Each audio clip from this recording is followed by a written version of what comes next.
Dalawang establishmento sa Quezon City ang tinututukan ngayon matapos matukoy na pinuntahan ito ng 33 taong gulang na lalaking nahawahan ng Mpox. Matapos lagnatin ang lalaki noong August 8, nagpunta raw ito noong August 11 sa isang spa sa E. Rodriguez Avenue para umano magpamasahe. August 15 naman ang magpatingin siya sa isang dermatology clinic sa lungsod. Sa assessment ng doktor, nakitaan din ng pasyente ng skin lesions sa mukha, braso, likod at iba pang bahagi ng kanyang katawan. Noong linggo, lumabas na positive ang specimen at positive siya for Mpox. Kailangan to na intimate close contact, prolonged intimate close contact para ka mahawa. 41 close contact ang binabantayan. 10 rito, tauhan ng spa. 27 kliyente ng spa. 4 na iba pa ang posibleng nakasalamuha rin niya.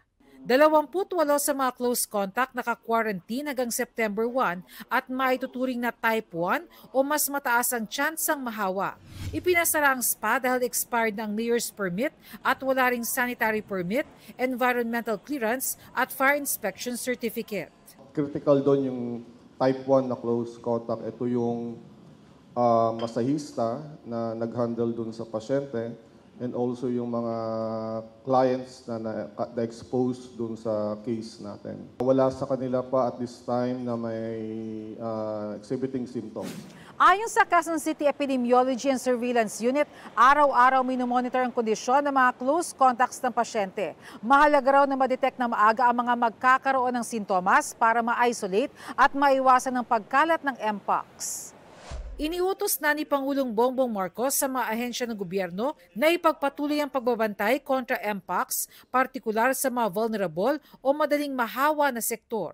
Ayon sa World Health Organization, kabilang sa sintomas ng Mpox ang skin lesions, lagnat, rashes, pananakit ng lalamunan, ulo, likod at kalamnan at pamamaga ng lymph nodes. Nitong Hunyo, 26 na bansa ang nagdeklara ng halos 1,000 bagong kaso ng Mpox, pinakamarami sa Democratic Republic of the Congo sa Africa.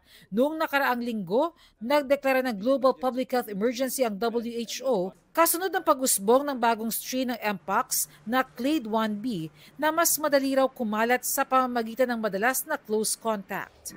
Pero sa ulat ng Agence France-Presse, sinabi ng DOH na lumang variant ng virus ang kaso ng Mpox sa Pilipinas ngayon. Hindi kasing nakakaalarma gaya ng Clade 1b. Mpox is not the new COVID. Regardless of whether it's Mpox Clade 1 behind the ongoing outbreak in East Central Africa or Mpox Clade 2 behind the 2022 outbreak that initially impacted Europe and has continued to circulate in Europe since. Hindi rin inirerekomenda sa ngayon ng WHO ang mass vaccination laban sa Mpox. Mga at risk lang ang inirerekomendang bakunahan gaya ng mga close contact. Wala pang available na vaccine sa atin. No? Kahit ang mga karating bansa natin ay hirapan tayo kumuha ng vaccine. Kung walang bakuna, kailangan ma-detect natin na maaga ang mga cases, no? Para ma-isolate, ma-quarantine ang mga close contact. Para sa GMA Integrated News, Bernadette Reyes ang inyong saksi. Mga kapuso, sama-sama tayong maging saksi. Mag-subscribe sa GMA Integrated News sa YouTube at para sa mga kapuso abroad, samahan niyo kami sa GMA Pinoy TV at sa www.gmanews.tv.